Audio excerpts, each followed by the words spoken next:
Hare Krishna. Let's begin with a prayer to the Guru. I request all of you to please repeat the prayer after me.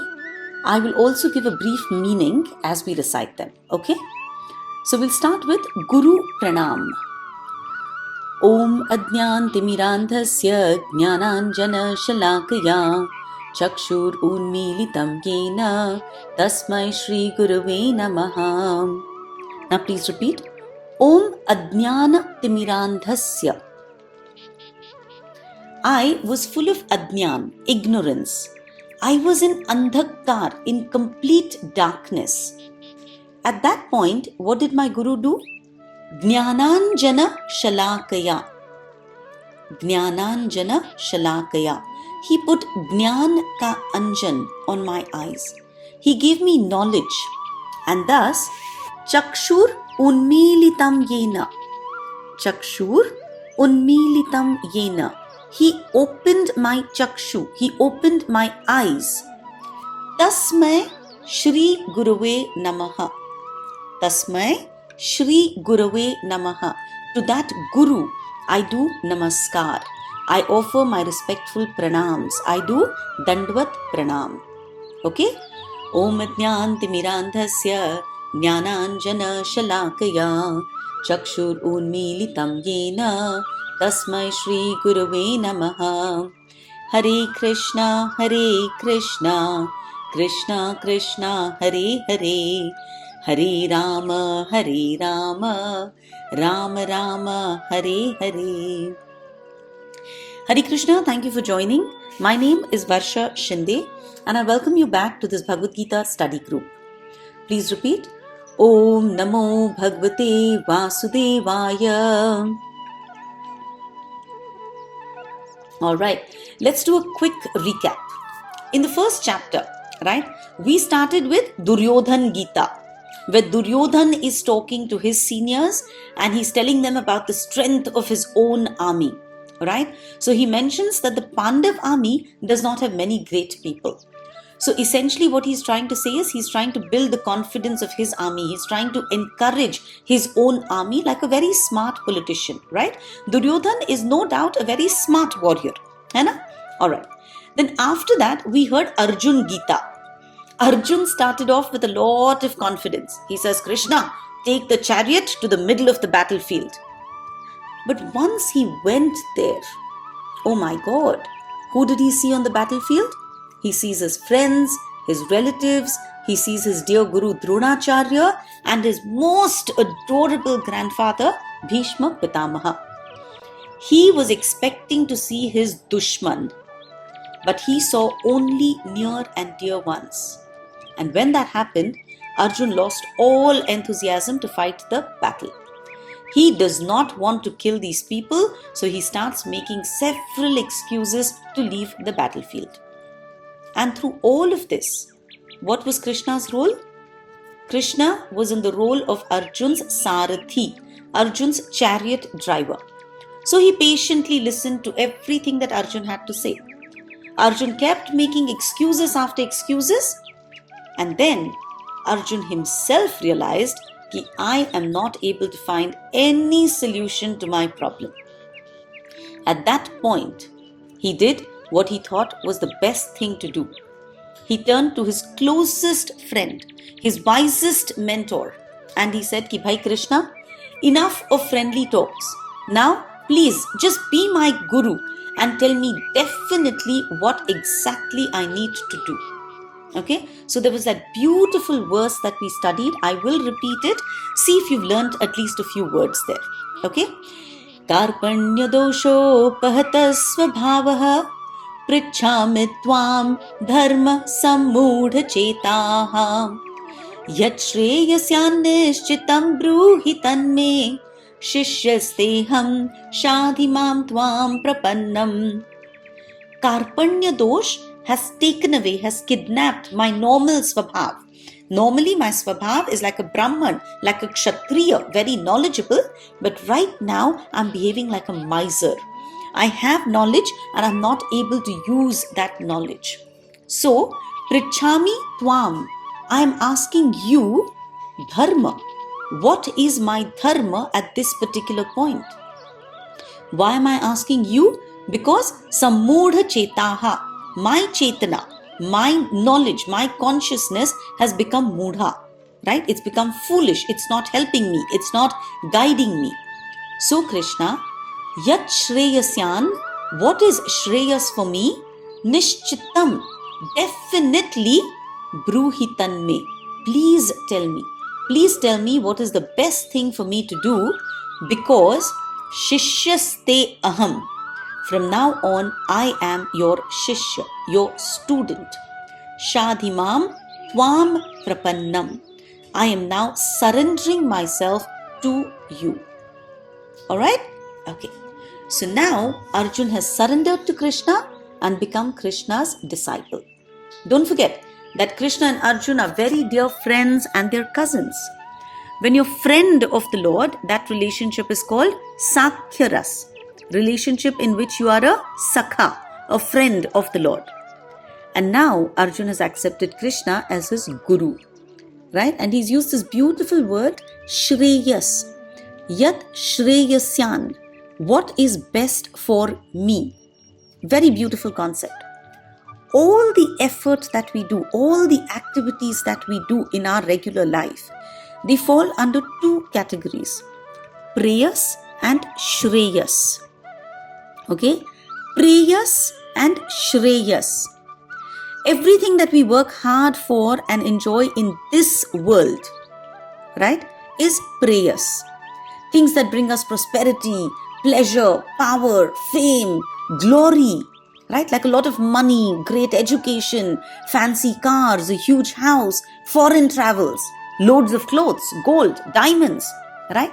Everything that we enjoy while we are in this world. But we know for sure that we cannot take them with us.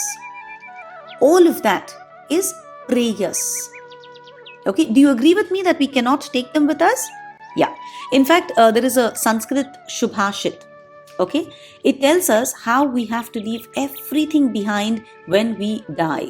Okay, listen carefully because I like this very much. It tells us what will happen when we die.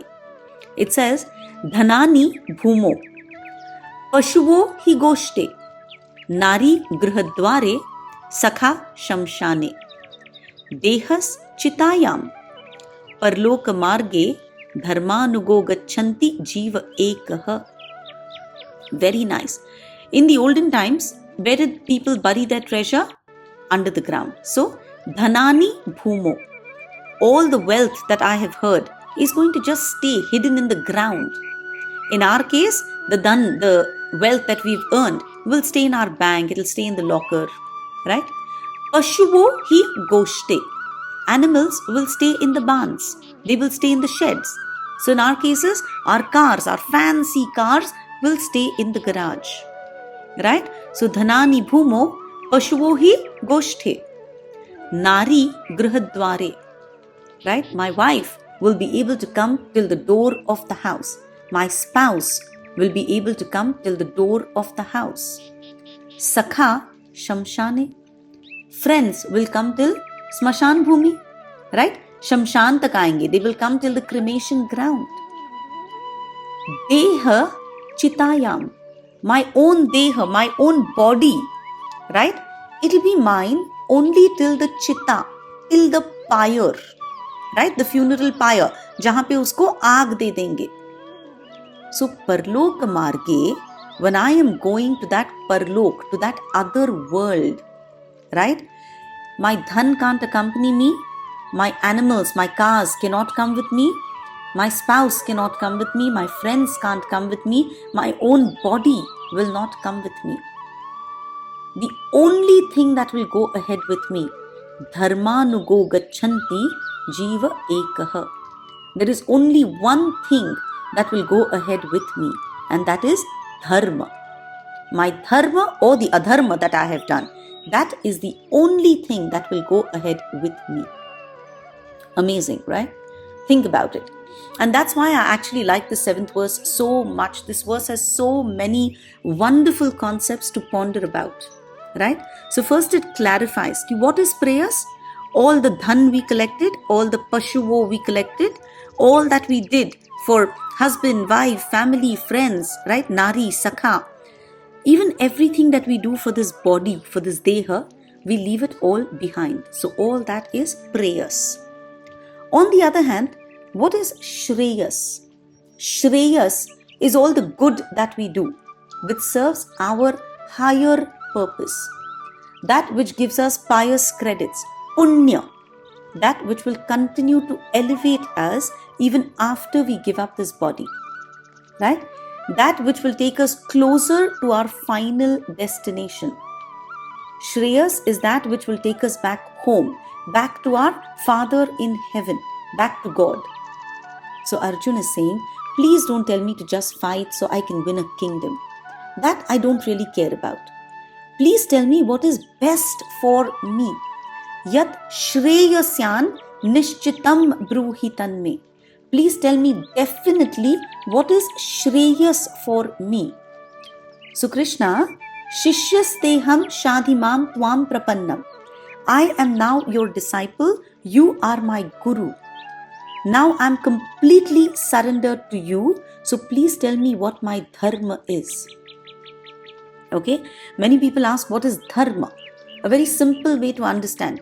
Dharma is doing what I should be doing, not doing what I'm not supposed to be doing. Okay, do what you should do. Do not do what you're not supposed to do. That is dharma. Okay, so this verse is also very interesting because there is a change in relationship here. Arjuna and Krishna so far have been friends. They are in Sakhya Ras. Now that has changed to Guru and Shishya.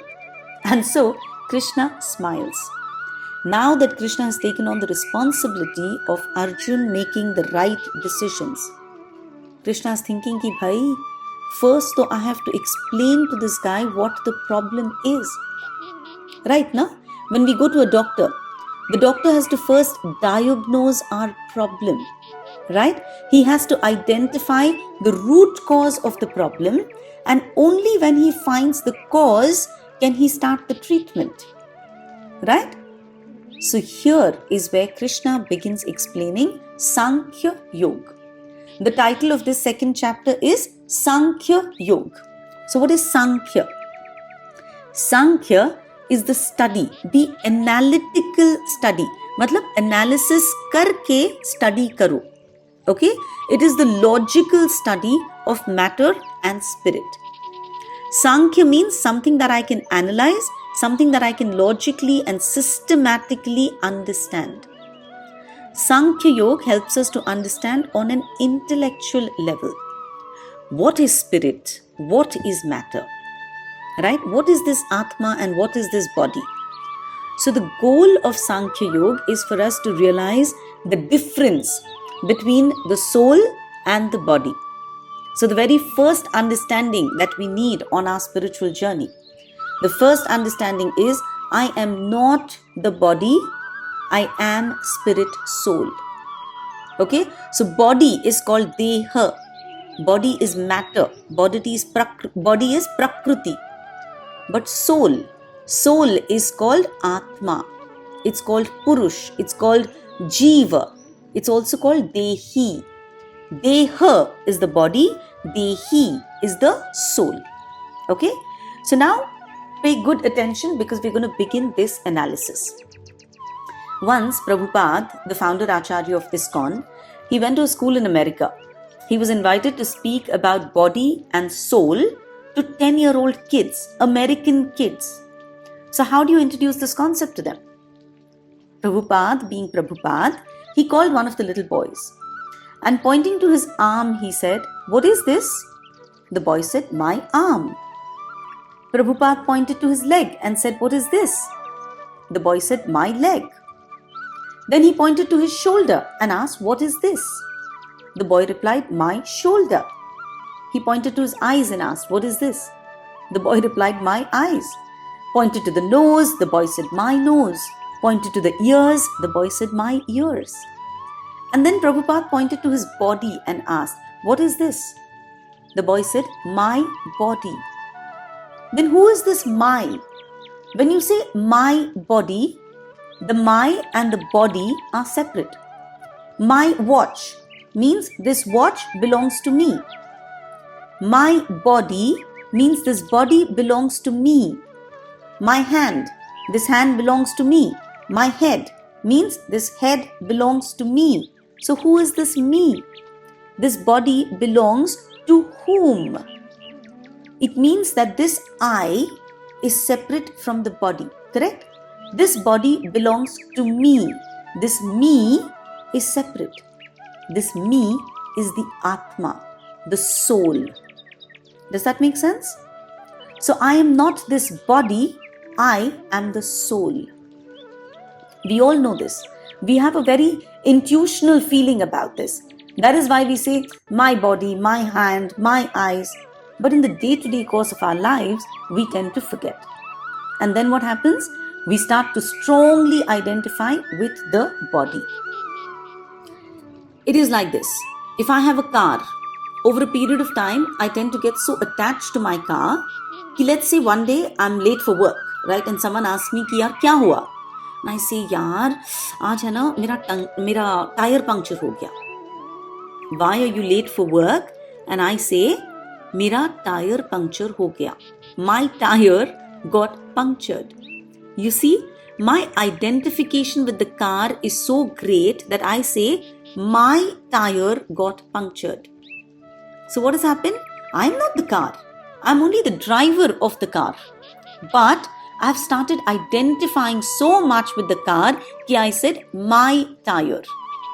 Similarly, I am not this body, I am the soul, I am the ātman. This, my dear friends, is देहात्म बुद्धि. देह को आत्मा समझना. Right? देहात्म बुद्धि. देह को आत्मा समझना. This is false identification. This is misidentification, and this is our basic problem. This is the disease. Dehatma buddhi. And unfortunately, because of this dehatma buddhi, when something goes wrong with the deha, when something goes wrong with the body, what happens? My atma gets completely disturbed. Why? Because I'm not able to see the two, deha and atma, as different. Okay, it's like, let's say, beautiful Sunday morning, some little boys are playing gully cricket and one kid hits a fantastic shot. Everyone is cheering. And third, the ball hits the windshield of your car. And what happens? You start screaming, "Arey, mera kaanch tod diya, mera kaanch tod diya, mera kaanch tod diya." We identify with the car to such an extent that we say, "Mera kaanch tod diya." What is he actually broken? Car ka kaanch. But we say, "Mera kaanch tod diya." Hai na? So this concept of understanding that the soul and the body are separate, this is the fundamental concept of spiritual study. And Krishna is going to speak 20 verses from verse 11 to 30 to explain the difference between the body and soul. I will just do a summary study. Right? Krishna gives us a detailed understanding about the soul. The moment we know I am not this body, I am the soul, then our response to a lot of things will change drastically.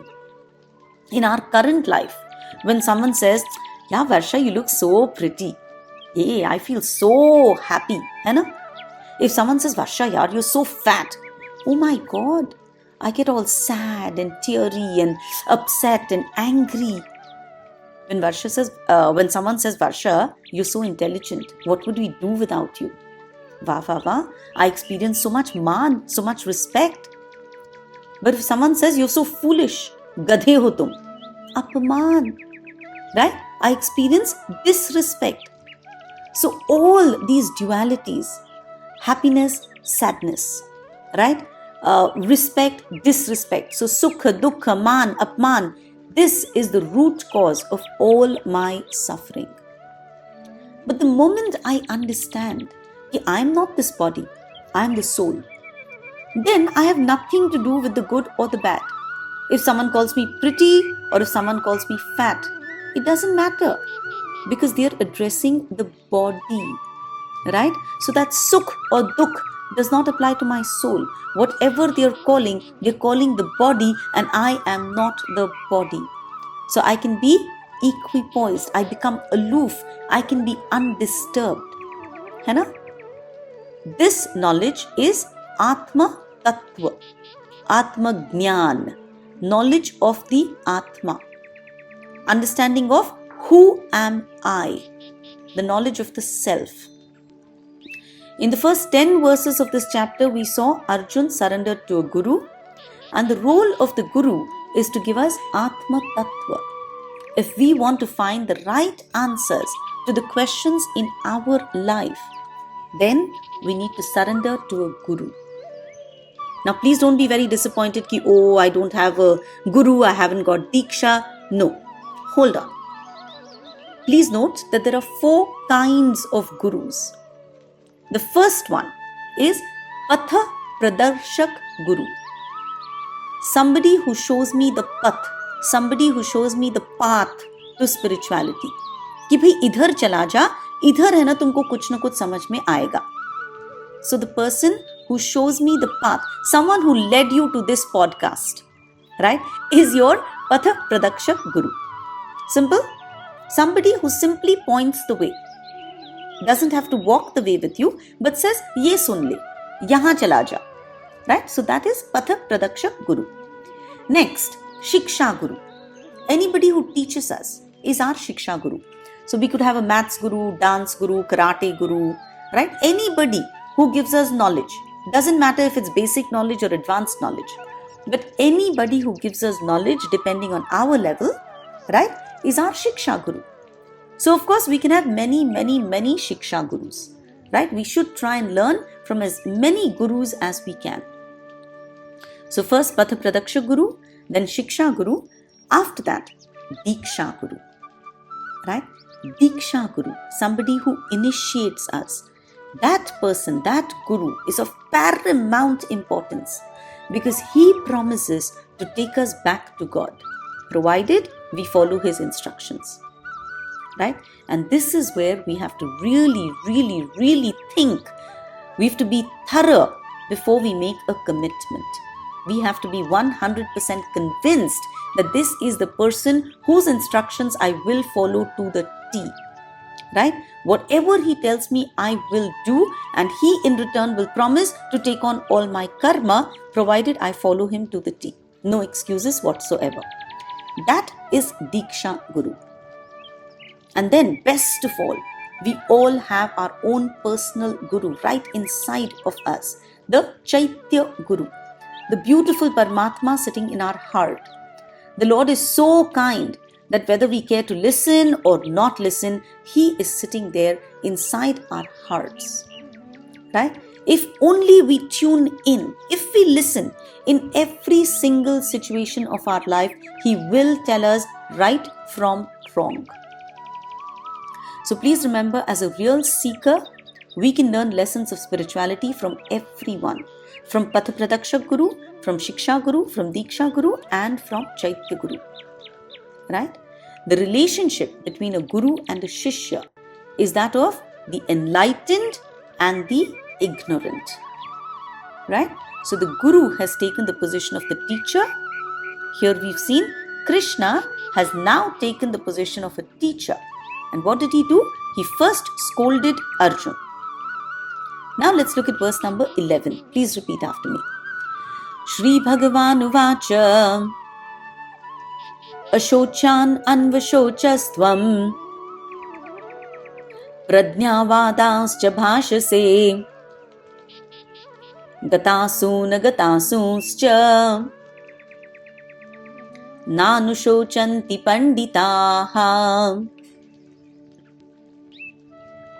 Translation: The Supreme Personality of Godhead said, while speaking learned words, you are mourning for that which is not worthy of grief. Those who are wise lament neither for the living nor for the dead. So what Krishna is telling Arjuna is, you are lamenting about that which you should not lament for.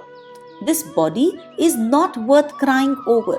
we will get several material bodies. This body does not matter. Only spirit matters.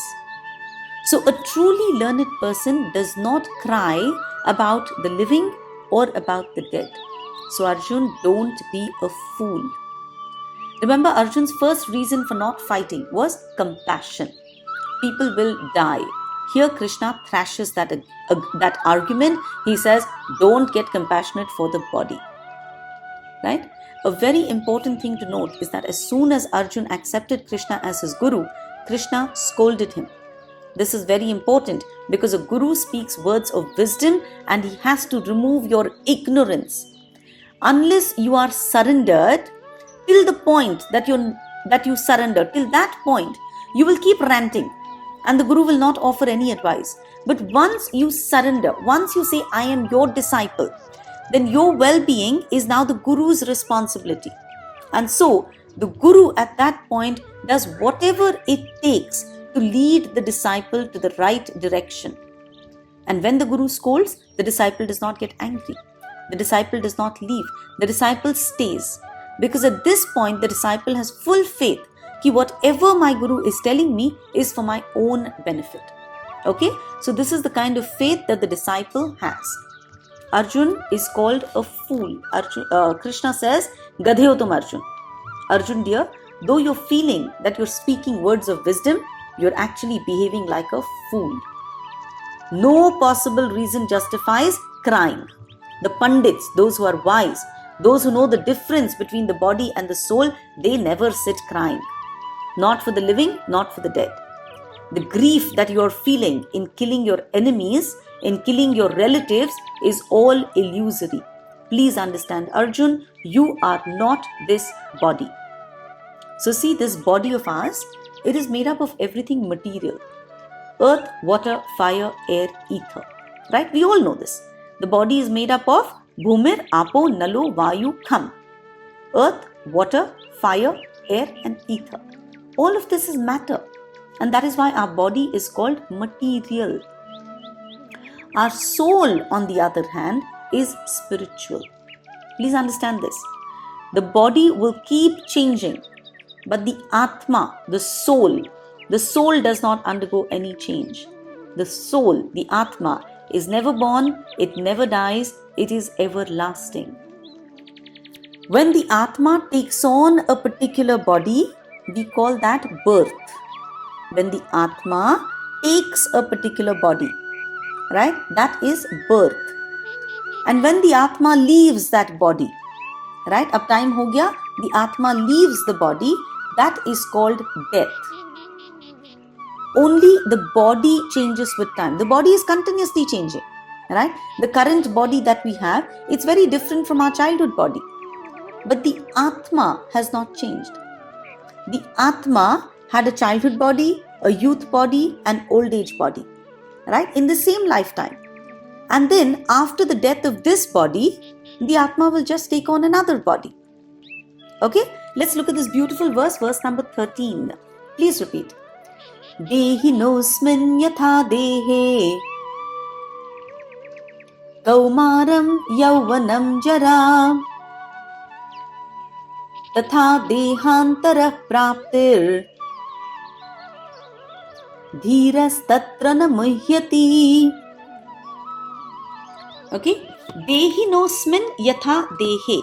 The Atma, which is inside this deha, this body, it goes from Kaumaram, Yauvanam and Jara. That same Atma is going from childhood to youth, Yauvanam, and to Jara, our old age. Tatha, Deha ke antar mein, right? When the anta of this Deha happens, that is when the body comes to an end, what does she do? She just takes another body. Tatha dehantara praptir. She just prapta, takes another body. And so, dhiras tatra na muhyati. If you're a dhira, if you're a wise person, you will not cry, you will not get disturbed. So the body is like a dress. The body is like a garment, an outer covering of the Atma. Right? What do we do when our dress becomes old and worn out? We simply get rid of it and we put on a new one. Similarly, the Atma gets rid of an old body and takes on a new body. Right? So death is like changing the dress of the Atma. Therefore, we should not cry over death of the body. We are not the body, we are Atma with a body. Please listen to this very carefully. We don't have a soul. We have a body. You understand? Normally we think I have a soul. You see how wrong that is? I am the soul. I have a body. Please repeat it to yourself. I am the soul. I have a body. So death simply means our soul passes from one body to another new body. So this entire week, your homework is become conscious of your soul. Start paying close attention to all that you're doing for the body and all that you're doing for the upliftment of the soul. Start thinking about what is prayas and what is shreyas in your life. Prayas, everything that we're going to drop here when we leave. Shreyas, everything that will go ahead with us. So please start thinking deeply about what is prayas and what is shreyas in your life. And 2, send out a thank you note to your Patha Pradakshak Guru. Send a thank you to the person who put you on this spiritual journey. Granth Raj Srimad Bhagavad Gita ki Jai. Thank you all for joining.